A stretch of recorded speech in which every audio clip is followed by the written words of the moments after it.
Buenísimas chicos y chicas. Aquí su tío Tsuji entregándoles un capítulo de este glorioso fanfic Juas. Pero antes de iniciar el video, no olviden darle like, compartir y suscribirse activando la campanita para que así se les haga aviso de nuevos lanzamientos. Descargo de responsabilidad. No soy dueño de las historias, sagas o franquicias mencionados y todo lo que viene con estos, ni las imágenes de personajes mencionados y o mostrados en el video. Créditos a sus respectivos autores. Solo el fanfic y los personajes exclusivos de este son de mi autoría, no doy permiso a otros usuarios de subir mi contenido, el objetivo del video es única y exclusivamente de entretenimiento.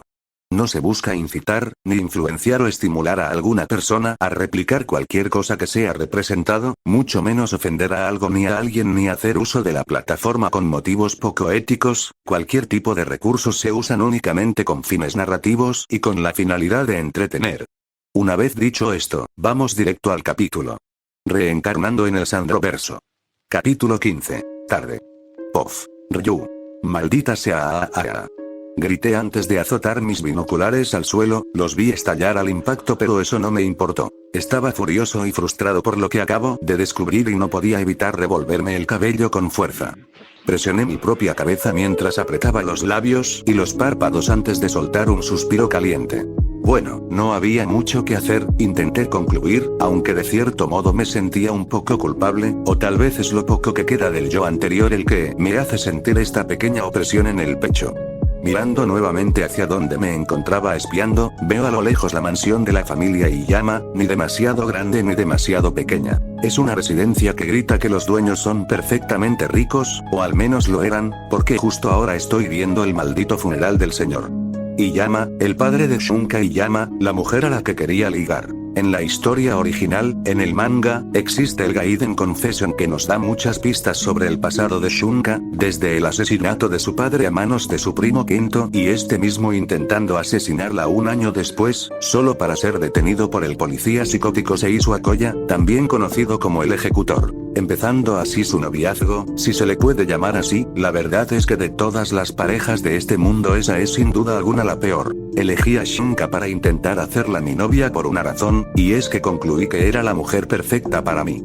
Es hermosa, extremadamente inteligente, leal, quizá demasiado para su propio bien y también tiene la misma edad que yo.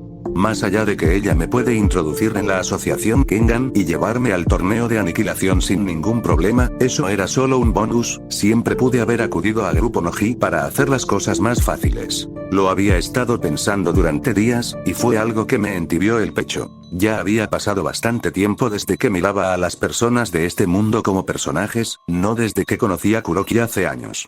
El analizarlos, recordar sus personalidades para saber cómo actuarán conmigo o cómo yo debería actuar con ellos. Es una actividad que disfruto muchísimo, porque soy el único en este mundo que lo puede hacer. Sé que es oscuro, sé que me hace ver como el villano de la historia, pero ¿cómo debería actuar?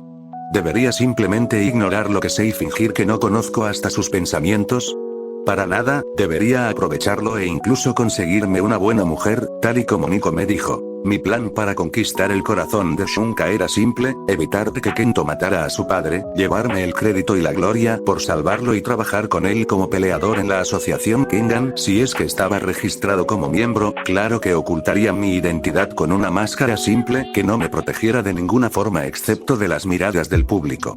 Y mientras eso pasaba entablaría una relación con Shunka. Pero llegué tarde para eso, estaba más que claro ahora que el señor Iyama estaba irremediablemente fuera de mi plan, y ahora sé que si quiero persistir con esto debería ocupar el lugar literal de Akoya, el psicópata loco.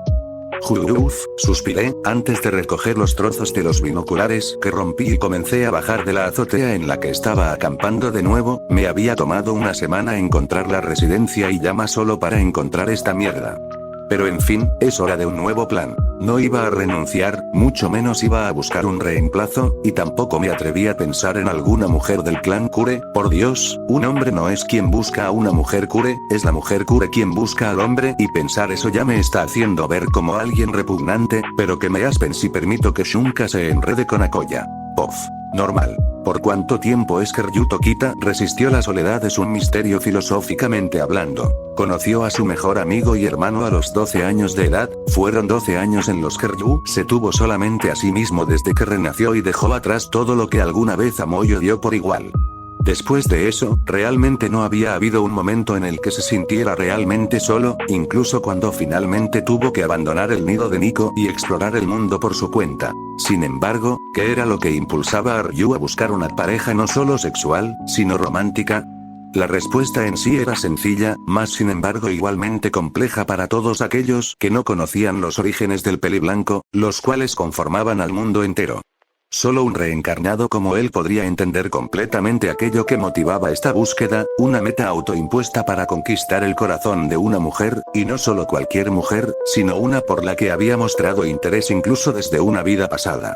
Y Ryu se encontraba en un punto de su vida en el que comenzaba a cuestionarse si existía algo más allá de sus pasiones y aspiraciones actuales. Y es que finalmente había conseguido lo que se había propuesto, desde su supervivencia hasta la legendaria y codiciada preiniciativa, ya solo le quedaba su regresión a la media, que era sobrevivir nuevamente, excepto que esta vez no se trataría de burlar los riesgos mortales del interior, sino de enfrentar a Worm y sobre todo a su líder y soberano Shen Wulong. Sin embargo, para ello todavía quedaban otra buena ración de años de espera. Entonces, ¿qué más había además del continuo e incesante entrenamiento? Tan solo le faltaba una sola técnica para su estilo Nico, y entonces finalmente podría proclamar orgulloso que había completado todos sus objetivos. Sin embargo, se encontraba incapaz de ignorar lo que había más allá del camino del buscador y al mismo tiempo, estaba convencido de no querer abandonar tal camino. Se encontraba en una encrucijada. Así que sus dudas lo llevaron a una pequeña solución. Un pequeño trago del mundo exterior, eso era lo que necesitaba, algo que pudiera llevar mientras recorre su camino labrado a través de 22 años de sangre, sudor y lágrimas. Y Shunka Iyama encajaba perfectamente en la descripción de lo que estaba buscando. Pero, Ryu ahora es consciente que gracias a su retraso no tendría de otra más que lidiar con un intercambio de papeles que no deseaba, por lo cual, su mente comenzó a trabajar un nuevo plan de acción, pues con las implicaciones de lo que tenía contemplado hacer, pondría la vida de Shunka e incluso la suya en peligro de muerte. Time skip. Los meses pasaron y el sol hace poco que saludaron al año 2011 para Japón y el mundo entero, y en todo ese tiempo Ryu no hizo otra cosa que no fuera vigilar los pasos de su objetivo de conquista y sobre todo, de su primo Kento, a quien Ryu lo miraba con un fastidio que le había rascarse el cuello. Su primer plan, que consistía en silenciar su vida previo a su siguiente intento de asesinato, había fracasado, pues aunque ya lo suponía, había encontrado un excelente nivel de seguridad a su alrededor y el de su prima, motivo por el cual su primer intento de acabar con la vida del hombre le costó el fracaso y una bala en el hombro, causado también por un pequeño atisbo de arrogancia que murió en cuanto el plomo penetró en su cuerpo. Dicha herida no fue mortal, pero relegó a Ryu a permanecer en las sombras, vigilando mientras se lamía su herida. Fue bueno para él no solo que su herida no fuera una preocupación mayor, sino también que su identidad siguiera siendo desconocida para todos en el exterior, esto gracias a la vestimenta que ocupó esa vez, lo que le permitió conservar su última oportunidad como su intento final. Y este era salvar a Shunka en el momento que Kento intente ahorcarla, pero antes de que Akoya Seisu haga acto de presencia. Una tarea difícil sin duda alguna, especialmente cuando Ryu comenzó a calcular el tiempo disponible y la distancia que tendría que recorrer para llegar a ellos. Realmente fue un milagro que Akoya estuviera allí para salvar la vida de Shunka en la historia original, sea cual sea el motivo del policía para haber irrumpido en la propiedad. Fue por ello que Ryu comenzó a ser más audaz con su acercamiento, asegurándose de estar cada vez más cerca y más cerca del dúo, invisible pero presente, con sus dedos tensos y preparados para clavarlos en el cráneo de Kento. Evadir la seguridad fue lo más difícil, sin embargo, después de semanas de paciencia y sanación, finalmente había conseguido camuflarse durante las noches a lo largo y ancho de la propiedad. Arrastrándose desde el exterior, aferrado, silencioso y cauto como una tarántula, su posición final en todas noches era la ventana que daba a la recámara principal, la cual era compartida entre los dos primos. Esto en un principio había asustado a Ryu, sin embargo rápidamente se dio cuenta que no había nada que temer, ellos tan solo descansaban en la misma cama, una unión falsa que parecía ser muy unida, sin embargo Ryu conocía la verdad, por lo que no se permitió dormir ni una sola hora que la luna iluminara, convirtiéndolo en un animal nocturno, un depredador esperando la oportunidad de una vida para despedazar a su presa. Y así, la noche esperada finalmente llegó. Iyama Shunka nunca fue la mujer más expresiva, su mirada normalmente serena ante la vida incluso a veces parecía aburrida de la misma. Con su estatura pequeña y complexión delgada, incluso sus preferencias de moda y la forma peculiarmente delicada de cruzar las manos sobre su vientre la hacen ver como la mujer reservada que es, encarna el estándar de la mujer japonesa. Sin embargo, existe mucho más allá en ella además del legado que su padre dejó para ella antes de tiempo. Y es que había sido bendecida desde la concepción, con una mente tan ágil como una supercomputadora, a la cual se le da el nombre de reloj interno. Solo existe un puñado de personas con esta bendición y ella pertenece a dicho grupo exclusivo, y es esta misma habilidad lo que definió su personalidad tranquila, reservada y sobre todo extremadamente precisa. Pues gracias a su mente sobrenatural Shunka vivía su vida calculándola hasta el más efímero segundo. Este reloj interno le valió un potencial inmenso en el mundo administrativo, el cual estaría destinada a habitar, una vez que la empresa de su padre Wakasa Life Insurance pase a ser suya, lo cual para su tristeza, sucedió hace un año.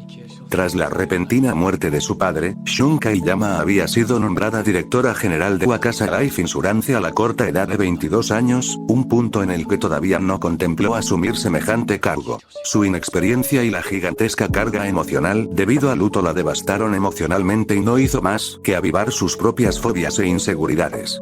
Desde entonces, había desarrollado una autofobia terrible, ella detestaba la sola idea de su soledad, motivo por el cual había elegido a su primo Kento Iyama como su nuevo pilar emocional, para su total desgracia. No tenía idea de que su primo, el ex asistente de su padre y ahora el suyo fue quien asesinó al hombre y mucho menos sabía que finalmente decidió que ahora sería su turno. Su propósito era obvio, obtener la propiedad de Wakasa Life Insurance para él solo. Iyama Kento había planeado todo en la medida de sus posibilidades y capacidades, no era alguien que pudiera encubrir un asesinato como un accidente 2 veces seguidas, especialmente cuando al final se volvió impaciente con su prima, a quien miraba actualmente quitándose uno de sus kimonos que coleccionaba hasta quedar en ropa interior, todo mientras le daba la espalda, un par de símbolos inequívocos de la absoluta confianza que Shunka sentía hacia Kento, mismo que había aprovechado para escurrirse detrás de ella con cuerda en mano. La sensación que Shunka obtuvo cuando la cuerda rugosa y áspera se enredó fuertemente en su cuello fue dolorosa y escalofriante, su cuerpo había dado un enorme brinco hacia atrás solo para toparse con el familiar torso desnudo de Kento, el cual se sintió tan duro como una pared. Miró hacia atrás para observar a su agresor, preocupada por su primo, solo para descubrir que era este mismo quien se encontraba ahorcándola con un agarre de hierro que incluso la estaba empezando a alzar, no dejándole posar algo más que los dedos de sus pies en el suelo. La vista de Kento, su único familiar cercano vivo, tratando de terminar con su vida la habría destruido por completo, si no fuera porque su mente estaba ocupada tratando de procesar el hecho de que estaba siendo asesinada. No podía ver su propia expresión de horror y pánico, su vista comenzaba a ennegrecerse, su rostro comenzó a sentirse hinchado y caliente, mientras sus labios se secaban poco a poco. Pronto ya no le quedarían fuerzas para siquiera intentar quitarse la cuerda o arañarse el cuello, sin embargo, antes de que su vista fuera oscurecida por completo vio por el rabillo del ojo la cortina de su ventana ondeando hacia adentro con el frío aire nocturno, pero las ventanas siempre habían estado cerradas. Claro que, la mente acelerada de Shunka jamás habría registrado esto como algo importante en ese momento, de no ser por la enorme sombra que emergió detrás de la ondeante cortina, misma figura que Kento apenas notó antes de ver su propio cuerpo sin cabeza, ensombreciéndose poco a poco. La presión que la cuerda ejercía sobre el cuello de Shunka se detuvo al caer el cuerpo decapitado de Kento, dejando a la pobre mujer respirar, cayendo de rodillas al suelo mientras tosía con dolor. Sudorosa y pálida, sus ojos se dirigieron rápidamente a Kento para entonces observarlo encima de un enorme charco de sangre que solo se hacía más y más grande. Más lejos de este vio su cabeza desprendida, con una expresión de duda ahora permanentemente petrificada en su expresión desprovista de vida. Y más lejos aún, vio la figura de un hombre observando su mano ensangrentada, de una gran altura y rigidez que su ropa negra y holgada no podía ocultar y una cabellera larga y blanca como una avalancha de nieve. No era otro que su salvador, Ryuto Kita, quien por un momento había perdido el foco de la situación cuando observó el resultado de su acero intermitente con mano de lanza. Pero pronto recordó la razón por la cual había matado al hombre cuya sangre manchaba sus manos, miró hacia atrás rápidamente, descubriendo así a una Shunka Iyama tendida en el suelo observándolo con los ojos bien abiertos.